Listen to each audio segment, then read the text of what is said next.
Orang itu berbondong-bondong nunggu dia itu di antrian sampai ada yang susah nafasnya untuk pembagian zakat.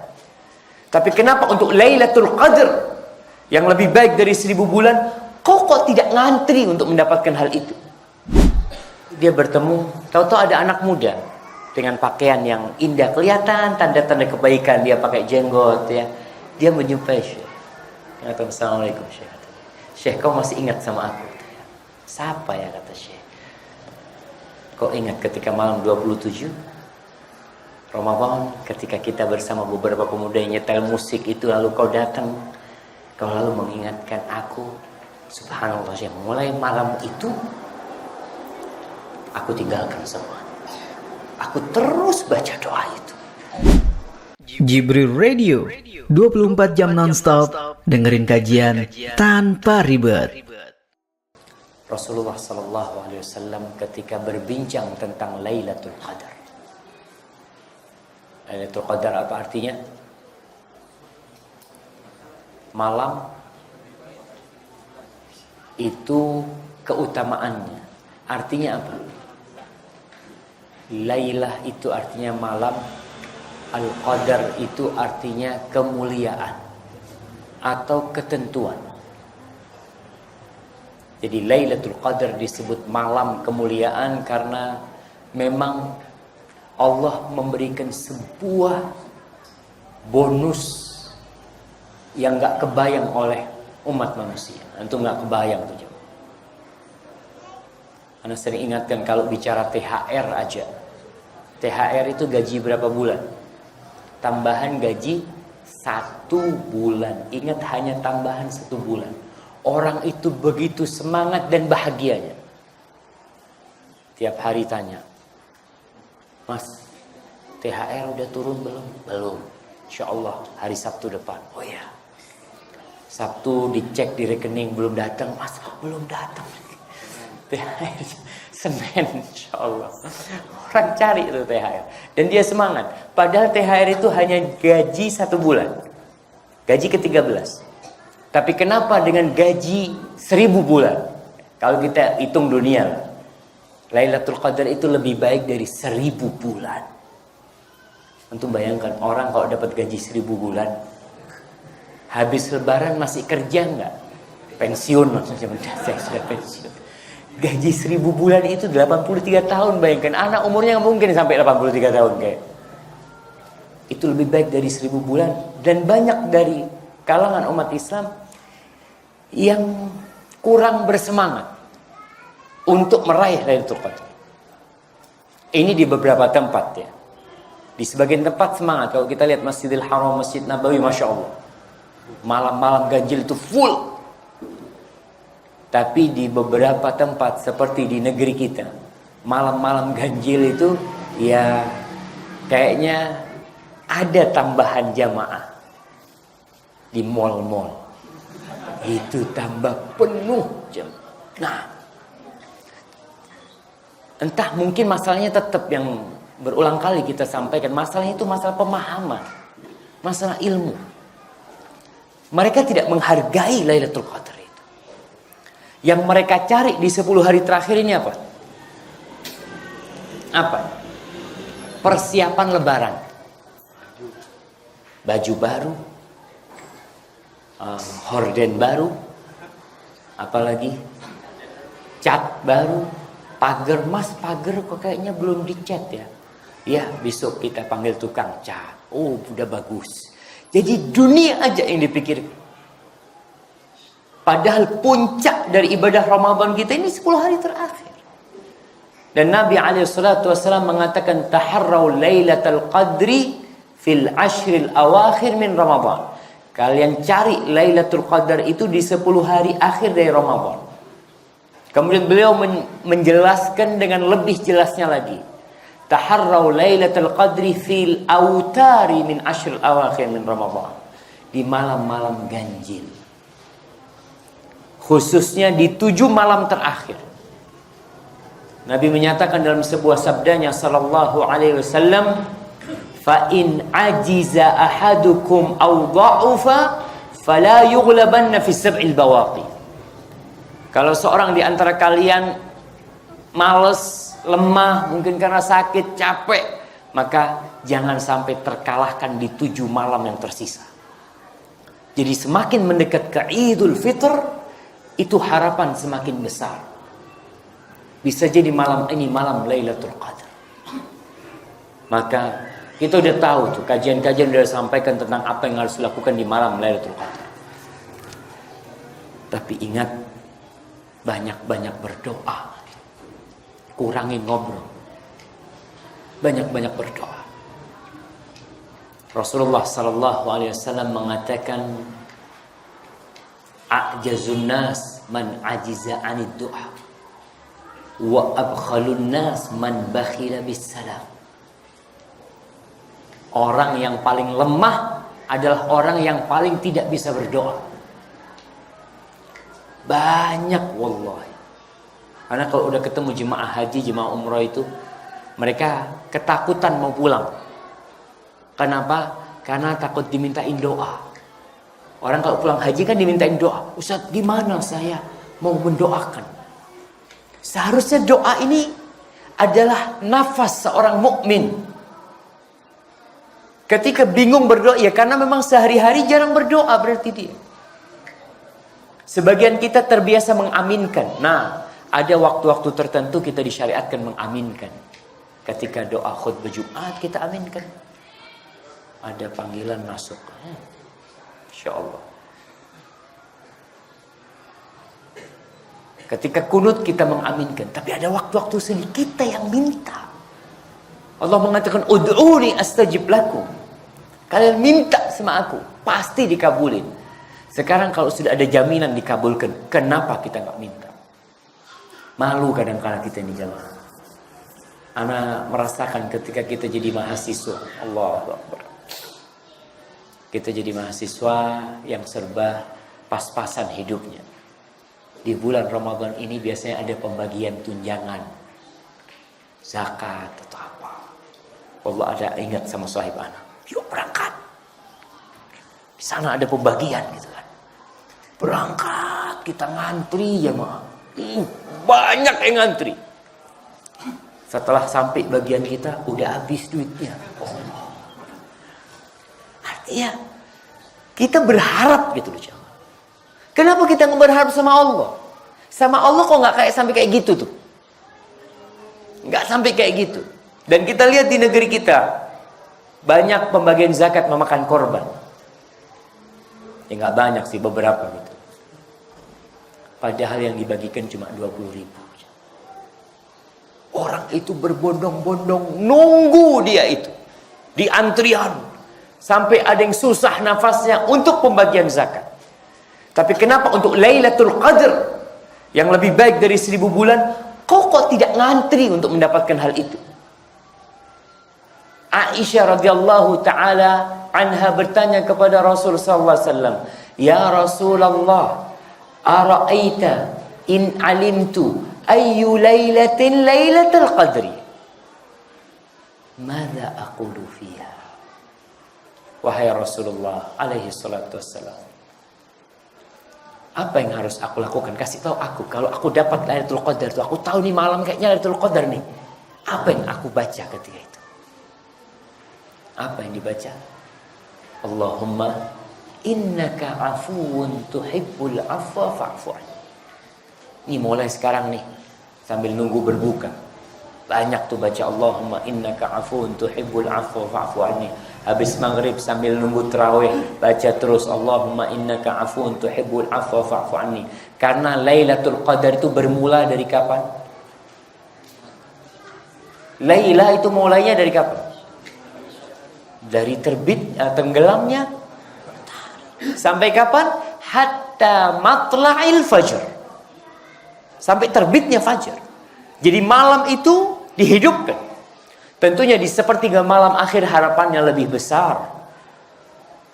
Karena kita tahu keutamaan ketika Allah turun ke langit dunia. Maka baca tuh Allahumma ya Allah innaka afuwun, sesungguhnya engkau maha pemaaf. Tuhibbul afwa, engkau cinta sama maaf. Subhanallah. Antum tahu hadis Nabi alaihi salatu wassalam, "Inna lillahi tis'atan wa tis'ina asman, mi'atan illa wahidah." Allah itu memiliki 99 nama, 100 kurang 1. Man ahsaha dakhalal jannah. Barang siapa yang bisa menghitung tuh yang 99, 100 kurang 1 itu akan masuk surga. Kita berada di sebuah doa yang mengandung salah satu nama Allah.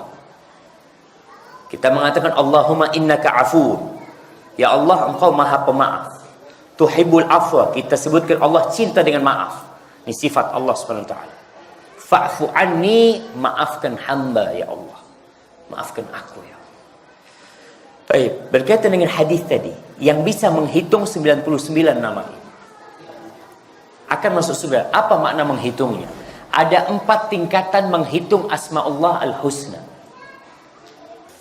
Kata Allah, ya Allah innaka afu.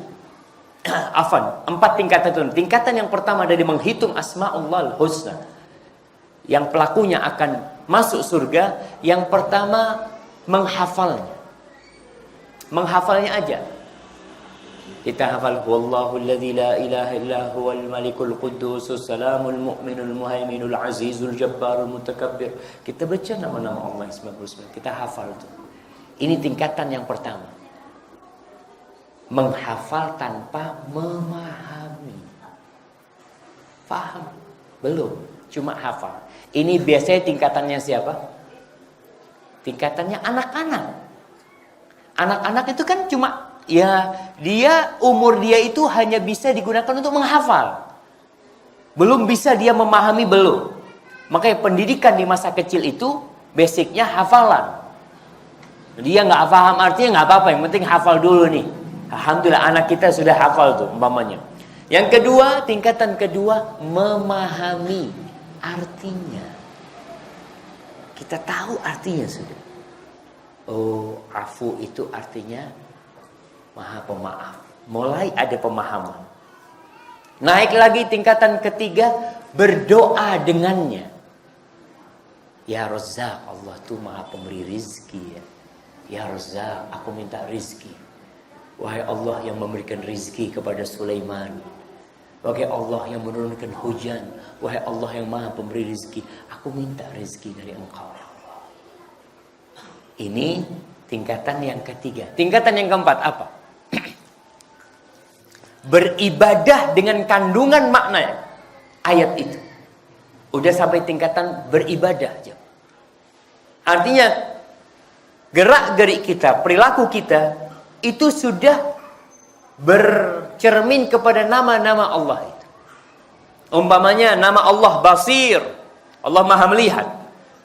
Kita ini mulai beribadah ketika hendak melakukan sesuatu, kau dilihat sama Allah. Gak pantas kau melakukan itu. Aduh, ini mulai dia tingkatannya naik. Ketika masalah doa tadi, afu, Allah maha pemaaf. Tuhibbul afwa fa'fu anni. Kita mengatakan Allah maha pemaaf. Iya, kau seharusnya bisa memaafkan saudara-saudaramu yang punya salah. Kau minta maaf sama Allah, kau katakan Allah maha pemaaf, tapi engkau sulit memaafkan orang. Berarti dia belum mengamalkan asma Allah al-husna dalam kehidupan dia. Abu Bakar As-Siddiq sempat ditegur sama Allah. Pernah Abu Bakar As-Siddiq ini disakiti. Supaya kita nanti baca doa Allahumma innaka afuun tuhibbul afwa fa'fu anni ini, kita sudah memaafkan semua orang yang punya salah sama kita. Jangan nyimpan dendam ke orang. Jangan. Supaya doa kita dikabulin sama Allah. Capek baca Allahumma innaka afuun tuhibbul afwa fa'fu anni. Ternyata kita tidak dimaafkan gara-gara kita tidak memaafkan orang lain. Allah tegur Abu Bakar ketika Abu Bakar disakiti oleh sepupunya sendiri. Padahal sepupunya ini namanya Mistah. Dia yang masuk jajaran orang-orang yang ikut serta menuduh Aisyah berzina. Bayangkan, orang dekatnya Abu Bakar dapat santunan tiap bulan, dibantu hidupnya. Bukan belain Abu Bakar, malah ikut menfitnah putrinya Abu Bakar yang merupakan istri baginda Nabi Muhammad SAW. Bayangkan, Abu Bakar bersumpah tidak akan memberikan santunan kepada Mistah. Udah, tidak ada maaf buat Mistah. Allah tegur Abu Bakar di surah apa? An-Nur. Awal ayatnya mengatakan wala ya'tali ulul fadli minkum was-sa'ati an yu'tu ulil qurba wal masakin wal muhajirin fi sabilillah wal ya'fu wal yasfahu ala tuhibbuna an yaghfirallahu lakum.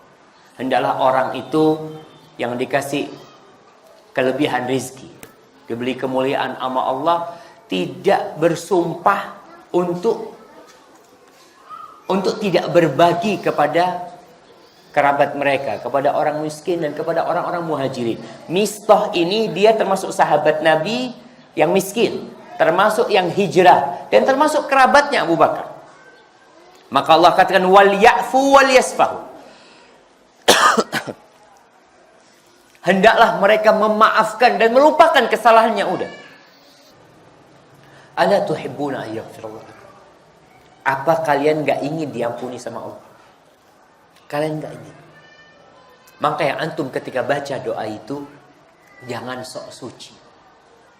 Antum tahu antum banyak salah, dan antum minta maaf sama Allah. Dan antum tahu ada orang-orang yang melakukan kesalahan kepada antum, sebagaimana antum juga pernah menyalahin orang lain. Maka maafkan mereka. Pertama, hidup antum akan tentram. Allah, orang yang tidak punya dendam di hatinya, hidupnya nikmat sekali. Maka malam ini nih, baca tuh Allahumma innaka afun tuhibbul afwa fa'fu anni, sambil diresapi dan dihayati. Yang terakhir, jangan meremehkan doa ini. Syekh Abdul Razak hafizahullah ta'ala, beliau bercerita dalam salah satu ceramah beliau cerita pernah pada malam 27 bulan Ramadan beliau berangkat ke Masjid Nabawi, insyaallah. Malam 27 kan harapan Lailatul Qadar besar di situ. Beliau berangkat sama abah sama umminya, berangkat ke Masjid Nabawi. Karena full, akhirnya parkirnya jauh dari Masjid Nabawi. Di tengah jalan itu, Syekh Abdul Razak bertemu dengan kumpulan pemuda yang sedang mengeraskan suara musik di mobil mereka. Malam 27, bayangkan jemaah. Orang ketika sibuk ke masjid, ini anak-anak muda sibuk dengan musik. Maka Syekh mendatangi mereka, mengatakan, ya syabab, kata dia, wahai anak-anak muda, kata dia, kalau kalian nggak bisa sholat sama umat Islam di masjid, paling tidak kalian matikan tuh suara itu, biar gak ganggu. Akhirnya dimatikan sama mereka. Setelah dimatikan, baru Syekh Abdul Razak mengatakan mereka, syuf, kalian di malam ini, malam harapan ada Lailatul Qadar, coba kalian basahi lisan kalian, terus membaca Allahumma innaka afuun tuhibbul afwa fa'fu anni. Kau baca itu. Udah hafal? Kata mereka, iya udah hafal. Kata. Biasa anak muda kan. Maka Syekh Abdul Razak mengetes yang paling dekat sama dia. Coba kau ulangi. Ternyata nggak bisa ngulang. Syekh kemudian membacakan 1 kali, 2 kali. Lalu Syekh mengatakan, coba kau ulangi. Dia bisa ngulangin. Alhamdulillah, sudah ditinggal sama Syekh Abdul Razak. Cerita itu putus sudah. Kemudian Syekh cerita, beberapa tahun kemudian anak berangkat ke sebuah lembaga, Hay'ah Amar Ma'ruf, atau anak lupa ke lembaga apa yang disebutkan di situ. Dia bertemu, tahu-tahu ada anak muda dengan pakaian yang indah, kelihatan tanda-tanda kebaikan, dia pakai jenggot ya. Dia menjumpai Syekh. Dia kata, Assalamualaikum Syekh. Syekh, kau masih ingat sama aku? Siapa ya, kata Syekh. Kau ingat ketika malam 27 Ramadan, ketika kita bersama beberapa pemuda yang nyetel musik itu, lalu kau datang, kau lalu mengingatkan aku. Subhanallah Syekh, mulai malam itu aku tinggalkan semua. Aku terus baca doa itu.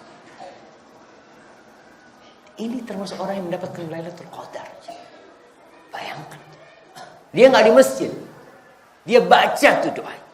Allahumma innaka afuun tuhibbul afwa fa'fu anni. Artinya ketika Allah memberikan tobatnya kepada dia, maka orang ini jadi orang baik. Maka tanda Lailatul Qadar ya Allah yaghfir lana dzunubana. Orang yang meraih Lailatul Qadar itu dia jadi lebih baik dari sebelumnya.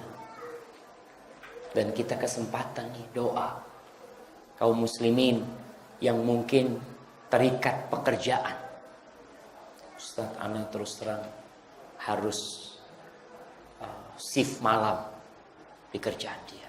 Gak masalah. Kalau kau tidak bisa sholat, kau terus ucapkan Allahumma innaka afuun tuhibbul afwa fa'fu anni. Ustaz, bagaimana dengan wanita-wanita yang mungkin datang bulan? Gak masalah. Tetap kau harus berusaha mencarinya juga. Dengan membaca Allahumma innaka afuun tuhibbul afwa fa'fu. Ini salah satu cara. Selain zikir-zikir yang lainnya umpamanya. Orang yang sakit, yang mungkin tidak bisa qiyamul lail. Masya Allah, apalagi qiyamul lail di STDI. Ana punya anak kecil yang kelas 2 SD tadi pagi cerita sama. Baba kata dia. Tadi malam sholatnya panjang-panjang kata dia. Ana itu sholat sampai mau jatuh-jatuh kata dia. Dia sampai, ya karena ngantuknya dia itu coba. Dan subhanallah memang terbukti ngantuknya dia. Dia baru bangun, anak mau berangkat baru bangun.